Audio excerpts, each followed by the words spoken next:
Good morning दोस्तों, मेरा नाम Sandeep Kumar Reddy from engineers competitive training academy. जैसे कि आप जानते हैं, इंडियन नेवी का जो कि स्पोर्ट्स कोटा कैंडिडेट्स होते हैं उन लोगों के लिए काफ़ी खुश खबर है दोस्तों। जैसे कि एक पब्लिक 2021 बैच के लिए जो भी स्पोर्ट्स कोटा एंट्री जो होता है उसका संबंधित इस तरह का नोटिफिकेशन आपको देख सकते हैं, और इसका पूरा का पूरा डिटेल्स हम आपको बताएंगे। और काफ़ी लोगों का डाउट आया हुआ है कि सर किस हिसाब से होता है, क्या क्या आपको करना होगा, ऑफलाइन में करना है, और साथ में एग्ज़ामिनेशन प्रोसीजर क्या है, सर्टिफिकेट्स क्या है। काफ़ी अच्छी इंपॉर्टेंट इन्फॉर्मेशन है दोस्तों। आप लोगों को एक एक चीज़ आपको इसके अंदर अनुवाद करके आपको बताया जाएगा, जो कि स्पोर्ट्स डिसिप्लिन आपको क्या क्या सर्टिफिकेट्स किस लेवल में होनी चाहिए। जैसे कि आप देख सकते हैं, जिन्होंने इंटरनेशनल और जूनियर या सीनियर नेशनल चैम्पियनशिप में, senior state championship, all India inter university championship athletics में, एक्वेटिक्स, बास्केटबॉल, बॉक्सिंग, जितने भी गेम्स दिया गया है इन सब के अंदर आपको पार्टिसिपेट हुआ होना चाहिए। ज़रूरी नहीं कि हर एक के अंदर आपको, मतलब जैसे कि कुछ स्पोर्ट्स होते हैं जो कि मेंशन किया गया है, उनके अंदर जो भी वैकेंसीज़ के हिसाब से आप लोगों को बुलाया जाएगा। अब एलिजिबिलिटी कंडीशन क्या है, आपको उस सर्टिफिकेट्स के अलावा आपको अलग अलग यहाँ पे एंट्रियाँ है दोस्तों। डायरेक्ट एंट्री पेटी ऑफिसर के लिए, जो कि आपका 12th क्लास आपका एलिजिबिलिटी होनी चाहिए, और स्पोर्ट्स प्रोफिशिएंसी उसके साथ अगर देखें तो यहाँ पे टीम गेम्स होते हैं उनके अंदर पार्टिसिपेट किया होना चाहिए, इंटरनेशनल और स्टेट लेवल या जूनियर जो भी देख सकते हैं। और इंडिविजुअल इवेंट्स जो भी आप जानते हैं उनके अंदर आपको मिनिमम 6th पोजीशन आना चाहिए, और नेशनल्स में, और 3rd पोजीशन जूनियर्स नेशनल्स में, और 3rd position in the inter university meets के अंदर। सो मिनिमम आपको होना चाहिए। ज़रूरी नहीं कि आपको पहला आ गया तो कोई प्रॉब्लम नहीं है, चौथा आ गया तो मुश्किल है। अब बात आता है एज की दोस्तों। 17 से लेकर 22 साल की उम्र होनी चाहिए। आप इसके बीच में आप अपना एज चेक कर लीजिएगा। सीनियर सेकेंडरी रिक्रूट्स जो कि 12th बेसिक पे होता है, जिनका भी स्पोर्ट्स क्वालिफिकेशन है, उसके अलावा आप लोगों के पास 10+2 का एलिजिबिलिटी होनी चाहिए, और इक्विवेलेंट स्ट्रीम के अंदर ये कहीं नहीं कहा है कि आप लोगों को MPC होना चाहिए, एनी स्ट्रीम। स्पोर्ट्स प्रोफिशिएंसी जैसे कि आप देख सकते हैं, SSR के लिए इस तरह का होता है, और MR के लिए देखा जाए 10th क्लास होनी चाहिए। अगर आपको लगता है कि मेरा कमज़ोर है इंटरमीडिएट, तो आप MR में आराम से अप्लाई कर सकते हैं। अगला एज देखिएगा, MR का अलग है और SSR का आप देख सकते हैं अलग है। तो यहाँ पे MR का अगर देखा जाए 17 to 21, और SSR का देखा जाए उनका भी सेम दोस्तों। अब यहाँ पे क्या जो अलग है वो ये है, जो कि आप इसमें देखने लायक, वो जो 2000 यहाँ पे अप्रैल से दिया गया है अप टू 31 मार्च, लेकिन वहाँ पे 31 जान दिया गया है। यही इनका अलग अलग प्रेफरेंस है। अब नंबर ऑफ़ ब्रांचेस जो होते हैं, जैसे कि आप जानते हैं, नेवी MR के अंदर लॉजिस्टिक्स यानी चेफ होता है, स्टीवर्ड होता है, और हाइजीनिस्ट। ये 3 अलग अलग प्रकार के होते हैं। बाकी आप लोग SSR के अंदर mechanical engineering, electrical engineering, communication branch, gunnery, store, writer, अलग अलग डिपार्टमेंट्स आपको उसके अंदर देखने को मिलेगा। अब यहाँ पे निर्भर करता है कि आप इंटरमीडिएट में जाना चाहते हैं। अगर आपकी इंटरमीडिएट में अच्छी मार्क्स है, अगर आपको पकड़ है, आपको कोई ना कोई छोटा सा एग्ज़ाम आपको कंडक्ट करेंगे, उनके अंदर थोड़ा बहुत क्वालिफाइंग नेचर के मार्क्स आनी ज़रूरी है। और पे एंड अलाउंस देखिएगा दोस्तों, यहाँ पे जो भी पे होता है, लेवल 3 जो भी डिफेंस पे मैट्रिक्स के अंदर आप देख सकते हो। इंश्योरेंस भी आपको करवाया जाएगा, जो भी आपका पैसा कटेगा 50 लाख का यहाँ पे इंश्योरेंस होगा सेलर के लिए।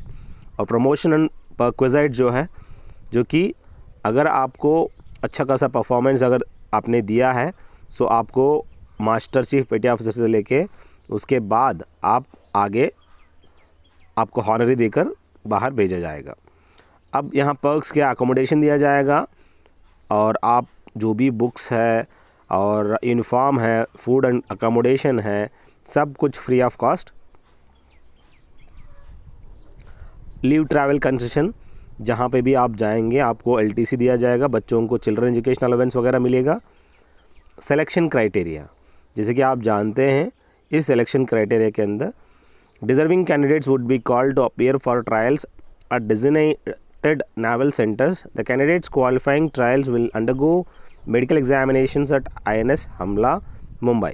जैसे कि आप जानते हैं जिन जिन बच्चों ने यहाँ पे नेवल सेंटर्स में जिनका ट्रायल्स हुआ है उनका मेडिकल INS हमला आप बॉम्बे में देख सकते हैं, वहाँ पे आपका मेडिकल होगा। यहाँ पे देखा जाए इस तरह का जो भी सिलेक्शन होगा यहाँ पे कोई आपको 2 नंबरी नहीं चलेगी। मेडिकल स्टैंडर्ड्स देखा जाए यहाँ पे हाइट आपको 157 मिनिमम होनी चाहिए, चेस्ट एक्सपेंशन 5 सेंटीमीटर का होना चाहिए, कोई कार्डियो यानी हार्ट संबंधित प्रॉब्लम नहीं होनी चाहिए, मेडिकली आप काफ़ी फिट होनी चाहिए। विजुअल स्टैंडर्ड्स जैसे कि आपकी आंखों की रोशनी यहाँ पे बहुत ही इंपॉर्टेंट है दोस्तों। विथ ग्लासेस विदाउट ग्लासेस आपको आंखें चश्मा पहनना ही नहीं चाहिए सबसे पहले। अब देखिएगा यहाँ पे इस तरह का टैटू वगैरह permanent body tattoos are only permitted on inner face of 4 arms, जो कि आपका रिस्ट है यहाँ पे inside the elbow to wrist, elbow से लेकर रिस्ट तक अंदर की तरफ on the reverse side of the palm, यहाँ पे आप देख सकते हो इस तरह का आपको होना चाहिए। सो इस तरह का आपको वहाँ पे जब भी परमानेंट बॉडी टैटू से वहाँ पे एक्सेप्ट किया जाएगा, अदर दैन दैट आपको एक्सेप्ट नहीं किया जाएगा। ट्रेनिंग एंड इनिशियल एंगेजमेंट, आपको जो ट्रेनिंग दिया जाएगा INS चिल्का में आपको ट्रेनिंग दिया जाएगा और साथ में वहाँ उसके बाद आपको एलोकेशन ऑफ डिफरेंट ब्रांचेस के हिसाब से आपको भेजा जाएगा। डिस्चार्ज एज अनसुटेबल, जो भी डिस्चार्ज या अनसुटेबल है due to unsatisfactory performance at any time during the training, उस ट्रेनिंग के दौरान आपका परफॉर्मेंस अगर अच्छा नहीं है तो आपको वहाँ से सीधा doesn't improve to expected levels in the probationary period of 3 years। So यहाँ पे आपको 3 साल देखा जाएगा और आपका परफॉर्मेंस अगर अच्छा नहीं तो आपको बाहर भेजा जाएगा। अगला देखिए दोस्तों, कुछ इम्पॉर्टेंट इन्फॉर्मेशन ये है कि जैसे कि इनिशियल एंगेजमेंट जो होता है वो 15 साल के लिए होता है और उसके बाद आपको पेंशन दिया जाएगा। सिलेक्शन प्रोसीजर देखा जाए, एप्लीकेशन जो फॉर्मेट होता है इस तरह का एंड ऑफ द एडवर्टाइजमेंट में दिया गया है, हम बताएंगे उसके बारे में। सो इधर बाय ऑर्डिनरी पोस्ट आपको भेजना है, रजिस्टर पोस्ट मत करिएगा। यहाँ पे application received through speed post और रजिस्टर पोस्ट और कुरियर्स विल बी रिजेक्टेड। बहुत ही इंपॉर्टेंट है दोस्तों ये चीज़, आपको ऑर्डिनरी पोस्ट ही भेजना है, स्पीड पोस्ट ना भेजना है, रजिस्टर पोस्ट भी नहीं भेजना है। अभी भी वक्त है, वो वक्त क्या है, डेट क्या है हम बताएंगे। Short listing criteria will be based on higher sports achievement. Call up letters to eligible short listed candidates will be posted indicating date time and place for selection trial. बहुत ही इंपॉर्टेंट है, call up letter उन लोगों को दिया जाएगा respective जो भी अच्छे खासे उनकी परफॉर्मेंस है और वहाँ पे जितने लोग अप्लाई किए हैं उनके अंदर जो अच्छे अच्छे स्टूडेंट्स हैं उन्हीं को रेशियो के हिसाब से भेजा जाएगा। All original certificates and marksheet are to be produce at the time of selection trial. जिस दिन आप सिलेक्शन के लिए जाएंगे आप अपना सब कुछ ओरिजिनल लेके जाएंगे, जो भी आपका सर्टिफिकेट्स होते हैं 10th क्लास, इंटरमीडिएट, साथ में जो भी आपका domicile certificate, Aadhaar, caste and income जो भी रहेगा, कैस्ट सर्टिफिकेट, सब कुछ आप लेके जाना अनिवार्य है। डोमिसाइल यानी परमानेंट रेजिडेंस वाली। अब बात आता है दोस्तों, candidates declare medically temporary unfit in the recruitment medical examination can avail specialist review from the specified military hospital with in maximum period of 21 days। 21 दिन के अंदर आप देख सकते हैं यहाँ पे जो भी यहाँ पे दिया गया है 21 दिन के अंदर यहाँ पे इस हिसाब से आपको फिट करवाना पड़ेगा रेस्पेक्टिव हॉस्पिटल्स में अगर आप अनफिट हो जाते हैं।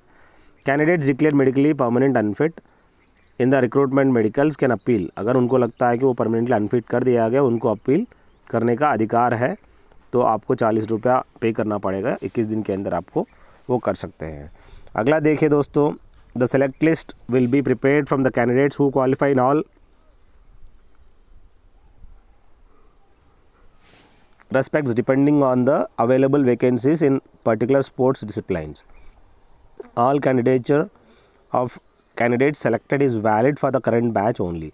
जो भी आपका सिलेक्शन होगा उसी बैच के लिए होता है दोस्तों। और आप देख सकते हैं यहाँ पे पुलिस वेरिफिकेशन भी आप लोगों को जो भी सिलेक्शन होगा उनको करवाना होगा।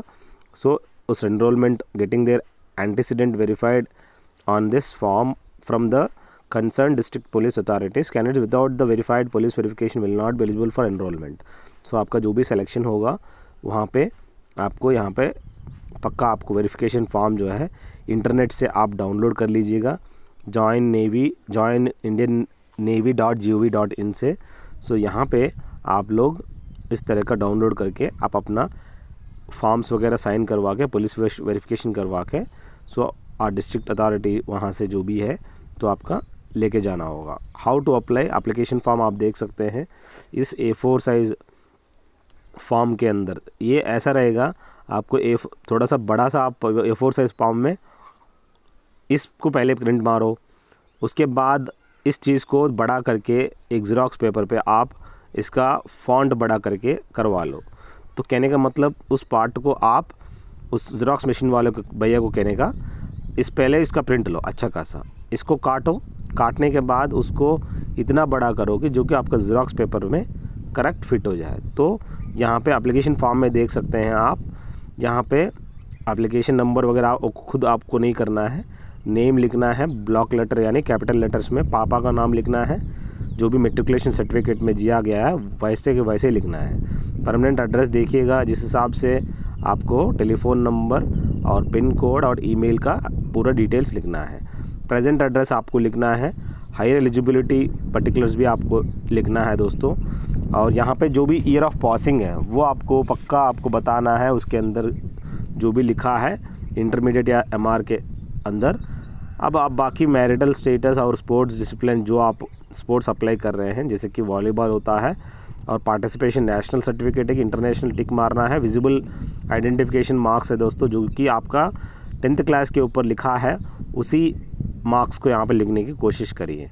अब यहाँ पे डिक्लेरेशन एक छोटी सी लाइन देखिएगा, यहाँ कह रहा है कि I hereby declare that all the statements made in the application are true to the best of my knowledge. जो भी यहाँ दिया गया है सब सही है और मैंने कभी एग्जामिनेशन से डीबार नहीं हुआ है और I have ever been withdrawn from the defence, पहले कभी सिलेक्शन नहीं हुआ, विड्रॉन नहीं किया गया है।